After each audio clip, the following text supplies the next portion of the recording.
Bueno, muy buenas tardes, señoras, señores. Ya en el caer de la tarde vengo a compartirles y para mí es un placer estar por acá y poder intercambiar. La idea es dejarles algún aporte eh, en, en cuanto a este tema, a lo que es selección de animales de reemplazo y en factores que se deben de considerar a la hora de seleccionarlos. Eh, bueno, vamos a dar inicio, como lo decía el señor, nosotros producimos leche en nuestro país, vengo de Costa Rica y vamos a hablar un poco sobre este tema. Vamos a iniciar con lo que es la selección de lo que son los reemplazos. Actualmente hay un concepto relativamente nuevo que se está haciendo mucha insistencia en lo que es en el inicio de la vida.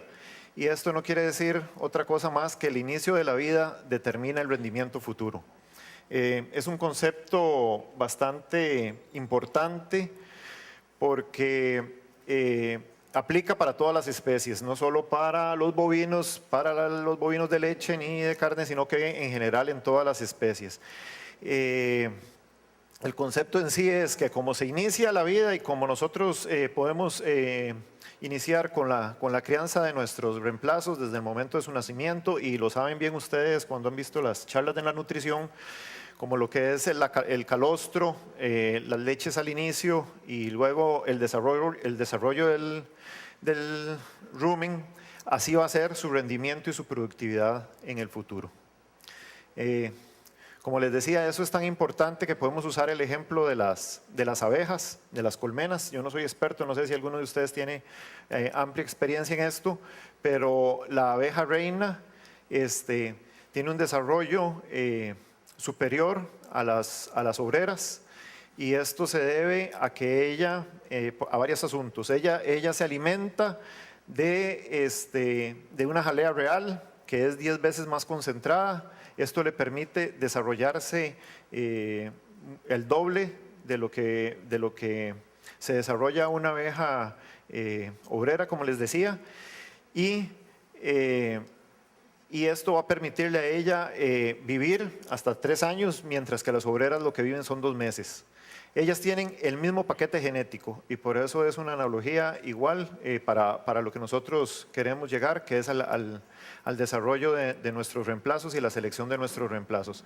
Esta abeja reina se alimenta, como les decía, de la jalea real y pone alrededor de 2.000 huevos diarios, ¿verdad? Con una vida, como les decía, de 3 años versus 2 meses. Y todo esto es por el tema de la alimentación. Entonces, no voy a hablarles de alimentación, vinieron los nutricionistas a hablar de alimentación, pero sí es fundamental. Igual para el ser humano. Para el ser humano es lo mismo, ¿verdad? Los primeros 9 meses lo publican en revistas de lectura internacional, ¿verdad? Dicen que los primeros 9 meses van a ser también determinantes y van a dar la fuerza de cómo va a ser ese ser en el futuro. Igual que tenemos un ADN, pero ese no determina el destino, sino cómo es nuestra alimentación. Entonces, por eso quería hacer el inicio de esta presentación retomando el tema de lo que ustedes han venido viendo estos 2 días, que vieron mucho sobre el tema de la alimentación, del medio ambiente, del manejo, para poder llegar nosotros ahora a sacar de la genética el máximo rendimiento. Otro concepto interesante es el concepto de la epigenética. No sé qué tanto ustedes lo manejan, pero se dedica al estudio de analizar cómo, teniendo una cadena de ADN de la cual venimos conformados, se expresa diferente en los seres vivos. Esto no es otra cosa más que existen modificaciones en la expresión de los genes. Tenemos la misma cadena genética, pero la expresión se modifica de acuerdo a los diferentes ambientes. Y estos son ejemplos de diferentes sistemas de crianza, tal vez aquí con pastoreo, aquí en un estabulado común, acá en sistemas de cunas y tantos sistemas que existen que tal vez algunos aplican para sus medios y otros no tanto, pero en el fondo lo que queremos decir es de que no se altera la secuencia del ADN, pero sí se altera cómo se expresa ese ADN y queda alterado de por vida. hasta heredable es.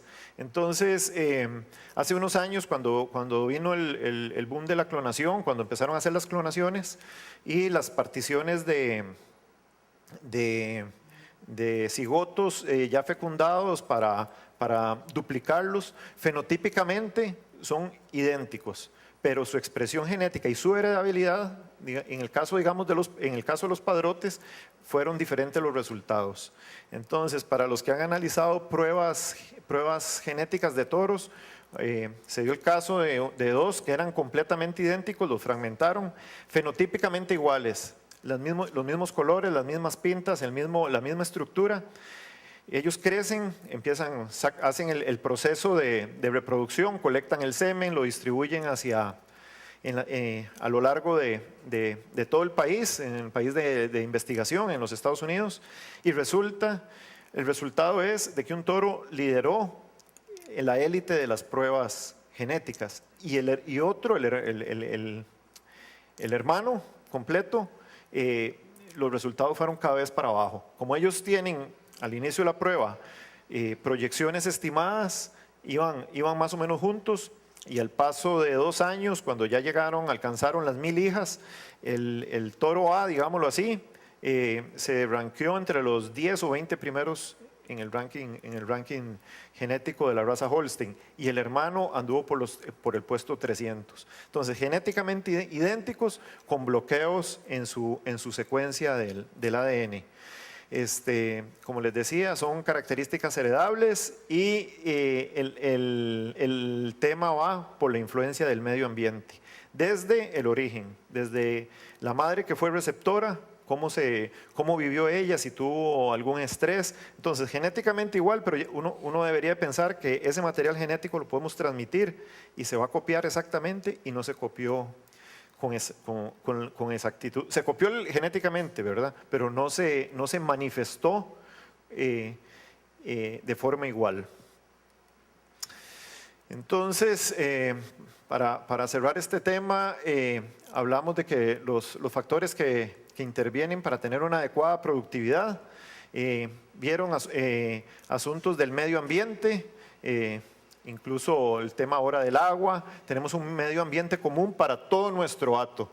No sé si en esto van conmigo, pero todas las vacas visitan la misma pastura, llevaron el mismo sol, la misma lluvia, caminaron la misma distancia. Entonces tenemos un ambiente que es más duro, depende de dónde está ubicada nuestra finca, o más liviano si estamos en condiciones climáticas mejor. Pero finalmente todo nuestro hato ese día sufrió o caminó las mismas distancias, se alimentó de la misma pastura en las condiciones de como vieron en la conferencia de las pasturas, de calidades nutritivas, de cómo se encontraban en ese momento. Aquí hablamos del tema de la nutrición. Este es un ejemplo de establo, pero igual puede ser el pastoreo, ¿verdad? Aquí tenemos una ración que es la misma para todos. Entonces, estas vacas comiendo este día esta alimentación y teniendo el medio ambiente donde están acá alojadas, la única diferencia en el resultado de su producción es la genética. ¿Por qué? Porque podemos tener una vaca que esta vaca, hablemos de que tenga 3 partos y que tenga 100 días de parida y nos está dando 32 litros. Y puede ser que esta vaca de a la par, o no es que pueda ser, sino que cuando ella tuvo los 2 partos y los 100 días de lactancia, nos da 30 litros. ¿Y qué es la diferencia? Si tenemos el mismo alimento, el mismo medio ambiente, la diferencia es genética. Genéticamente, esta vaca tiene características para producir más leche.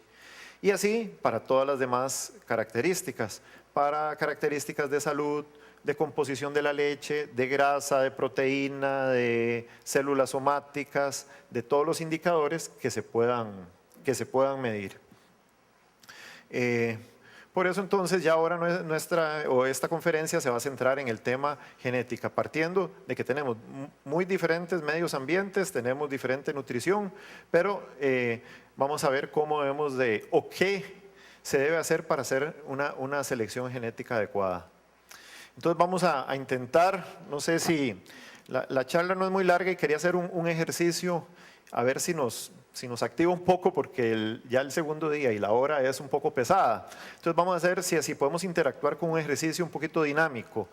Esto es un caso, esto es real de una finca nuestra donde se les toman fotos por el tema del registro genealógico de pureza de Holstein, pero son terneras que en el momento de la foto, esta que es la mayor tenía 6 meses de edad y la menor que vamos a ver ahora tenía un día de nacida.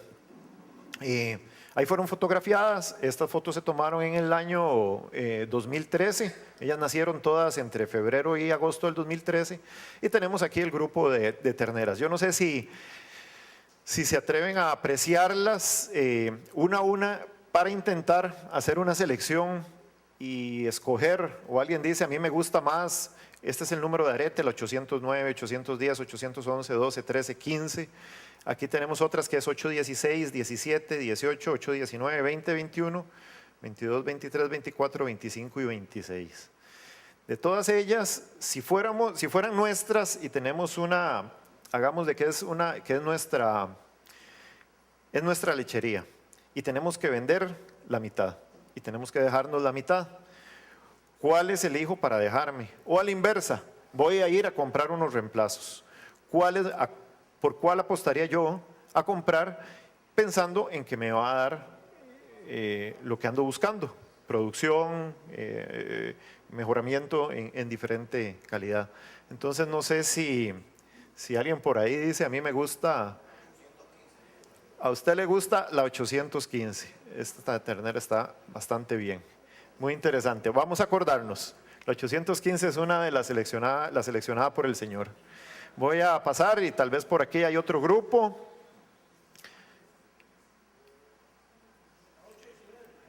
La 819 es la que compra el Señor. Y aquí hay otro grupito.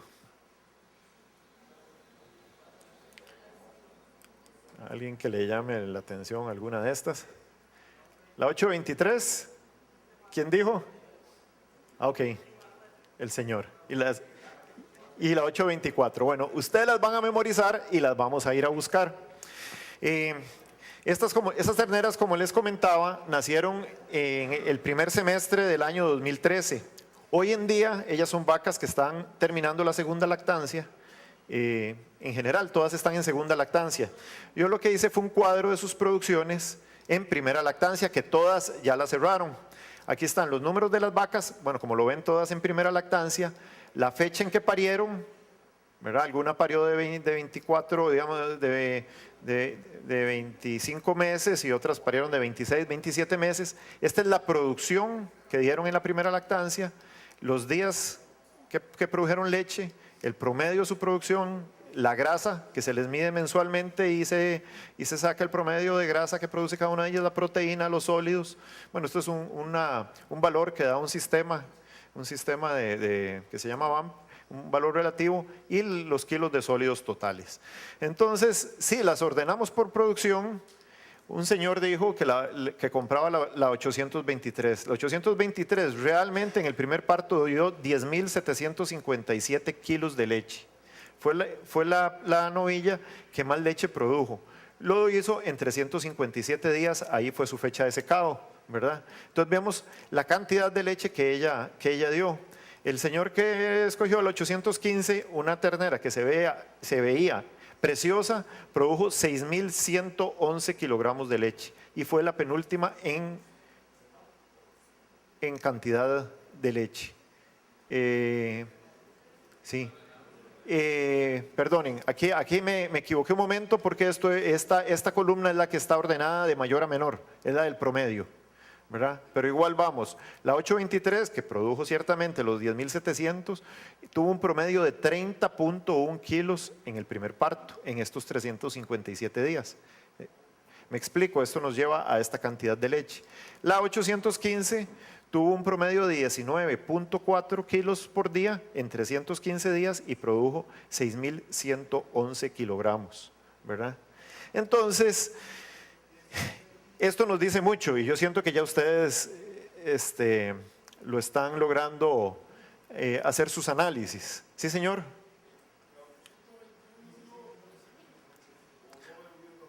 Sí, señor, 13,000 porque duró 532 días. Esta fue la que más leche dio y está aquí en producción. La ve, la 821 dio 13,227 kilos en 532 días. El promedio fue 24,9, fue menor, pero duró mucho. ¿Y por qué dio tantos días leche?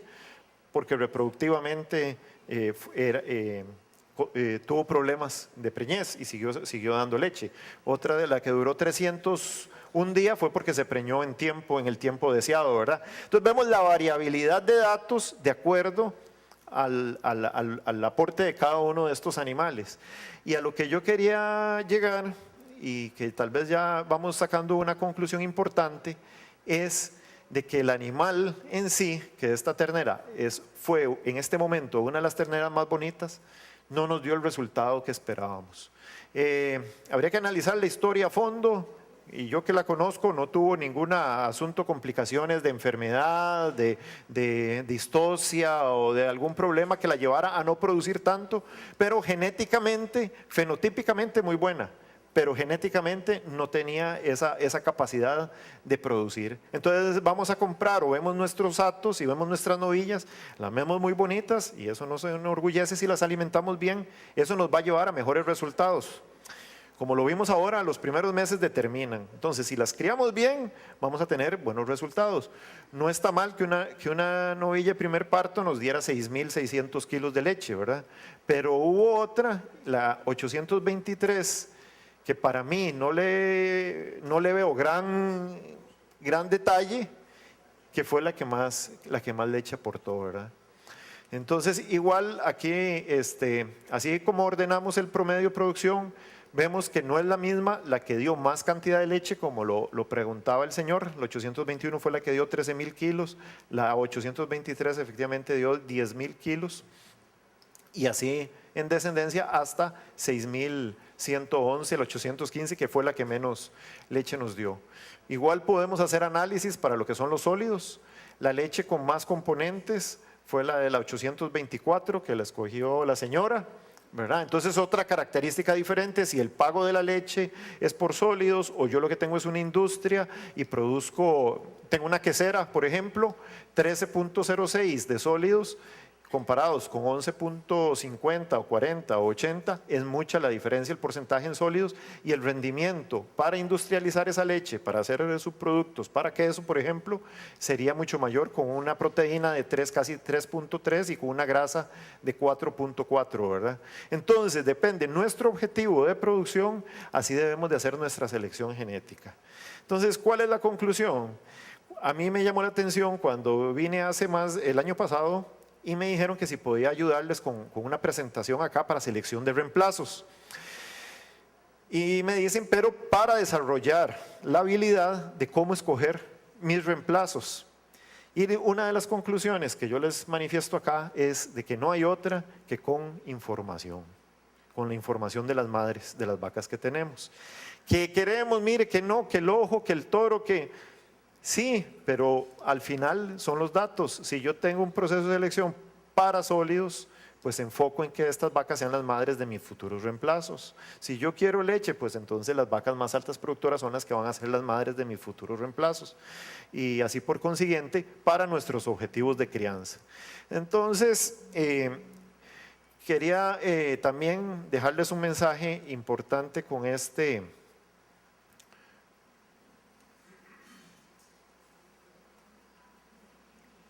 no regresó, ahí, con esto.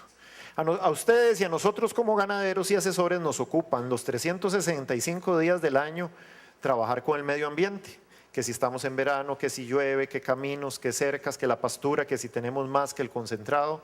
Con el tema de la nutrición, por supuesto, ¿verdad? El balance, que si tenemos qué concentrados, cuánto damos, cómo está la pastura, como les decía ahorita, ¿verdad? Temperaturas. Y en genética, yo considero que no debemos de gastar, como empresarios o como ganaderos, no debemos de gastar mucho tiempo, pero sí debemos de invertir unos 2, 3 días al año para desarrollar nuestro programa de selección, ¿verdad? Y eso pienso que debe ser en compañía de asesores, que hay buenos asesores, pero con mucho conocimiento de cuál es mi finca y qué nutrición tengo yo o a dónde quiero llegar.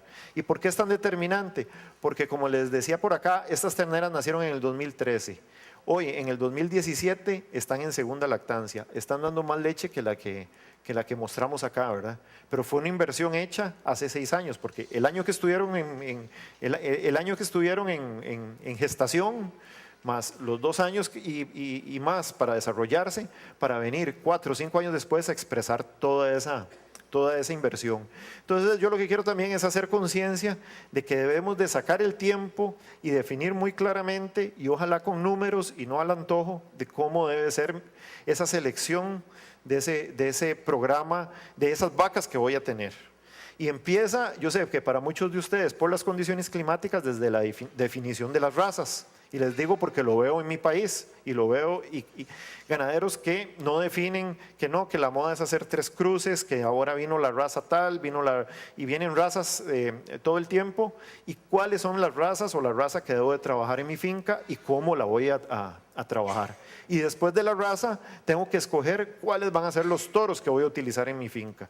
Entonces yo soy de un criterio amplio, no solo el tema de la inseminación, vamos a ver por qué sí es rentable la inseminación, pero igual cuando vamos a comprar un toro porque no tenemos cómo detectar celos, porque condiciones diferentes, pues entonces igual hay que ir a comprar un toro, pero ir donde el ganadero que tenga datos y me pueda decir, mire, yo como soy quesero, quiero que usted me venda el hijo de esta vaca.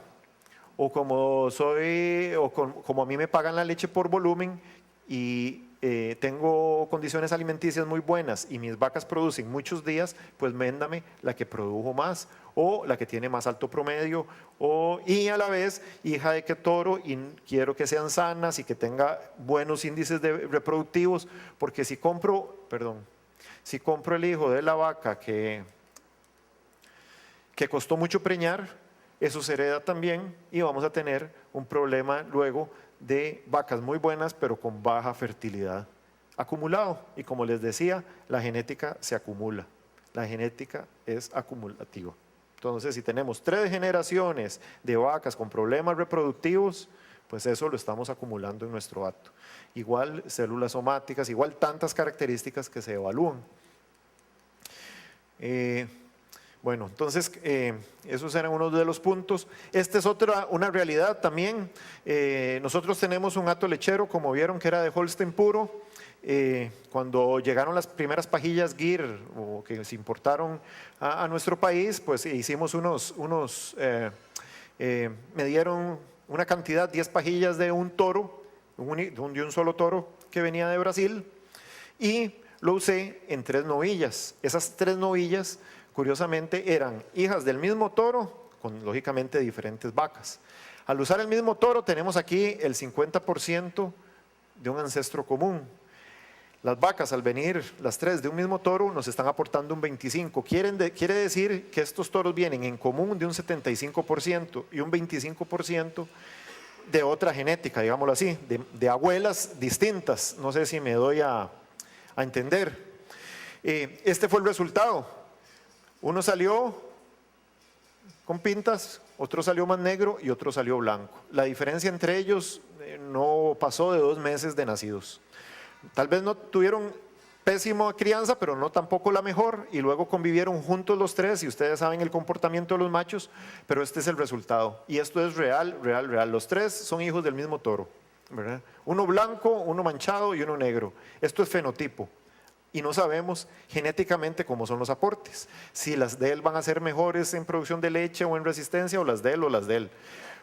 Fenotípicamente, diríamos que no sirve, creo que todos coinciden conmigo, pero es una realidad y fueron solo 3 machos y no nacieron hembras, ¿verdad? Entonces vean lo curioso, no fue un montaje, sino que fue el producto de un asunto así de ocasión, que me dicen, aquí están estas 10 pajillas, te compro las terneras que nacen porque quiero tener unas girolando, y salieron 3 machos. Entonces los dejamos para venderlos para padrotes, para zona caliente, y vean qué interesante el resultado. No fue a propósito, vacas muy similares, y vean la diferencia. Entonces, en el tema genético, sigo insistiendo, es muy importante los resultados, las pruebas. Podemos llegar a esto, lógicamente, una vaca madre y fue campeona, supongo, de un toro que se comercializa a nivel internacional, que proviene del Brasil, una vaca Gir pura con una expresión genética buenísima, ¿verdad? Que tiene un récord de producción bastante alto y madre de toros, pero en el fondo ocupamos documentarnos. Esto tal vez no se ve muy bien, pero lo que sí lo utilizo es únicamente para decirles la importancia o lo que trabajan los países desarrollados. En leche, como este congreso es lechero, las fuentes genéticas vienen de países desarrollados, los Estados Unidos, que nos enseñó el doctor hoy que tenían un hato de 9 millones de vacas y que son los que más producen por vaca a nivel mundial. Canadá, Europa y los países de Oceanía son los que documentan. Entonces vean la cantidad de ítems, y estos son unos cuantos que se publican, ¿verdad? Y los rankings de los toros por diferentes características, miden leches, miden fertilidad, miden ubres, miden patas y todos los lineales que tal vez ustedes conocen. La idea no es entrar muy a fondo en esto porque no es una clase y serían varias horas que nos llevamos, ¿verdad? Pero hay demasiada información acumulada de la que nosotros tenemos que aprovecharnos y no hay otra, o sea, tenemos que aprovechar toda esa información que existe, asesorarnos bien, porque esa inversión, como les decía, es para muchos años. Terneras del 2013, hoy en el 2017 vacas de segundo parto y deben de ser las vacas que más leche dan en el 2018 y en el 2019. Entonces, un pequeño error, o no error, sino que esos 2-3 kilos o de esos 6,000 a 9,000 kilos son 3,000 kilos, ustedes hacen sus números, a 50 centavos de dólar la leche, es un dineral y están en el mismo medio ambiente comiendo lo mismo, la misma vacuna, el mismo desparasitante, me cuesta ponerle a la que dio 30 que a la que dio 27 y son 3 litros, es $1.50 diario más, ¿verdad? Esto pues no se ve, nada más quería decirles que hace 4 o 5 años en la raza Jersey encontraron un haplotipo que lo definieron JH1, Jersey haplotipo 1, porque han ido encontrando otros que se heredaban, y este es el ranking de los toros, los primeros, publica la página Jersey de los Estados Unidos, el top 100, y estos son los primeros, no sé, yo hice un corte nada más para presentar la lámina acá, pero digamos que son los primeros 30, y en los primeros 30, 1, 2, 3 toros tienen este haplotipo. Hace 5 años, casi el 50% eran portadores del haplotipo positivo. ¿Ese haplotipo qué es? Que encontraron que en la cadena del ADN tenían este famoso haplotipo que cuando lo tenía el toro y lo tenía la vaca y se cruzaba y daba homocigoto, el embrión en los primeros 21 días se moría. Entonces la vaca repetía. Entonces no repetía el celo porque estaba sucia o por ninguna otra condición, sino que lo ignorábamos, pero esa vaca, una inseminación o una monta el toro y repitió. Otra monta y resulta que llega un esperma, porque como ustedes saben en genética es recesivo y dominante, ¿verdad? Llega el momento en que sí la preñó, pero eran vacas más repetidoras y decían que había problemas de repetición.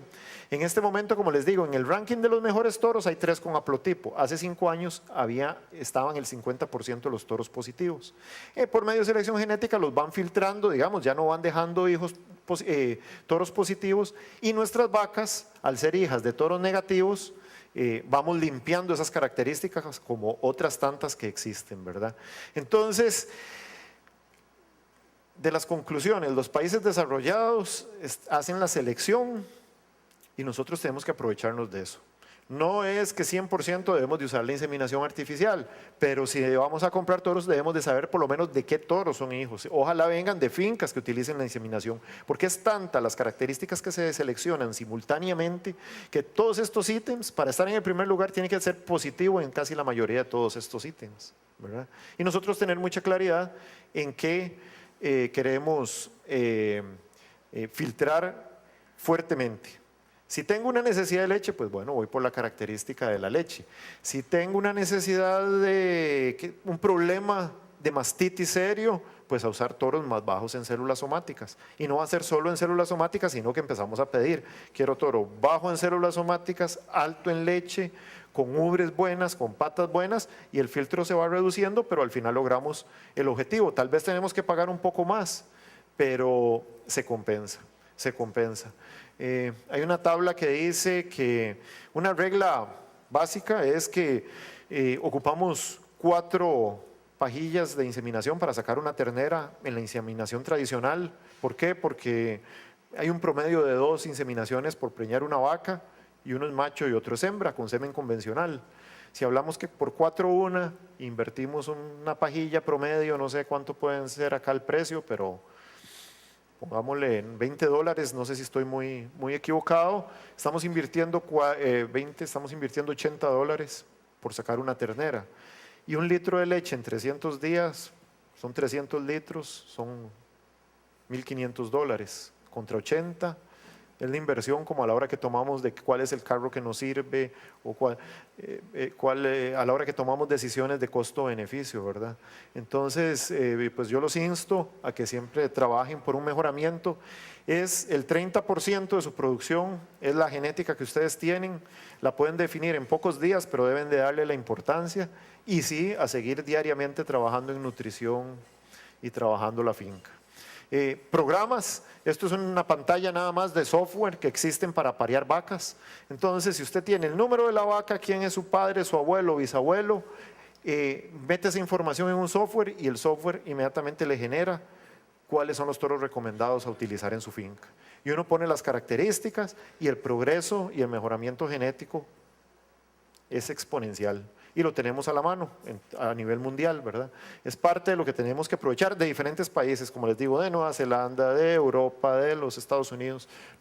Y el tema de Brasil, que también existe y están trabajando y han ido desarrollando sus razas y nos están dando sus aportes, a pesar de que van un poco más atrás, digámoslo así, por lo menos en mi apreciación de lo que he podido ir a ver y validar, pero están haciendo las cosas bien y están logrando algunos resultados, como ellos hablan, muy largo en el tiempo, mientras en los países desarrollados prueban los toros con 4 años, 4 años y medio, y ahora con genoma, desde que nacen, como nos presentó el doctor en la mañana, en Brasil tardan 12 años, pero bueno, al fin tienen pruebas, ¿verdad? Y hay que reconocerles eso.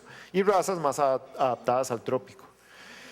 Finalmente, eso era lo que les quería compartir y estoy a la disposición por si tienen algún comentario.